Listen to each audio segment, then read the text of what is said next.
নমস্কাৰ জনাইছোঁ সকলোলৈ। অসমত যি বানপানীৰ পৰিস্থিতি চলি আছে তাকে দেখি মই বহুদিনৰ পৰা ভাবি আছিলোঁ যে নিজৰ সামৰ্থ্য অনুযায়ী মই কি আগবঢ়াব পাৰোঁ তেখেতসকলক আৰু কেনেকৈ আগবঢ়াব পাৰোঁ। তেনেতেই আমাৰ ওচৰৰ খুৰী এগৰাকীয়ে মোক কৈছিলে যে আমাৰ ওচৰতে থকা স্কুলখনে বানপীড়িত লোকসকলৰ বাবে এটা সাহায্য সংগ্ৰহৰ ব্যৱস্থা কৰিছে।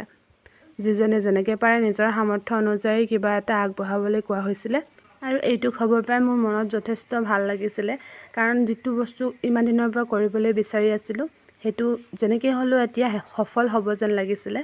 গতিকে মাহঁতে খুৰীহঁতে যি বস্তু দিবলগীয়া আছিলে আৰু খোৱা বস্তুৰ লগতে যিকোনো বস্তু যিবোৰ বস্তু দিলে তো সেইবোৰ আনি কিনে মই স্কুলত জমা দিলোঁ। তাৰ লগতে খুৰীহঁতেও ওচৰৰ খুৰীহঁতেও অলপ ইফালৰ পৰা যিখিনি টকা পালে সেইখিনিও আনি কিনে স্কুলত জমা দিলে। তাৰ লগতে আৰু বহুতো মানুহ আহিছিলে যেনেকৈ পাৰে তেনেকৈ সাহায্য আগবঢ়াইছিলে। পিছে মই এটা কথাহে ক'বলৈ বিচাৰিছিলোঁ, আচলতে কাপোৰবোৰ ব্যৱহাৰ কৰিবলৈ পাই যদি কাৰোবাৰ মনত কিবা কষ্ট বা বেয়া অনুভৱ বা অসন্মান জনোৱা নিচিনা অনুভৱ হয়, তেতিয়াহ'লে মই কওঁ যে কাপোৰবোৰৰ মাজত কিছুমান এনেকুৱা কাপোৰ আছে যিবোৰ একেবাৰে নতুন, আগৰ কাপোৰ একেবাৰে ব্যৱহাৰ নকৰা, লগতে তাৰ মাজতে কম ব্যৱহাৰ কৰা আৰু পৰিষ্কাৰ কাপোৰ আছে।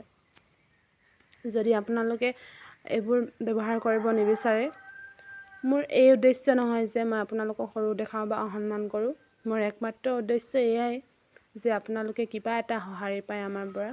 আমি সকলোৱে ডাঙৰ সহায় কৰিব নোৱাৰিব পাৰোঁ, কিন্তু যদি আমাৰ সৰু সৰু প্ৰচেষ্টাবোৰ একলগ হয় তেন্তে সেয়াই বহু মানুহৰ বাবে আশাৰ পোহৰ হ'ব পাৰে।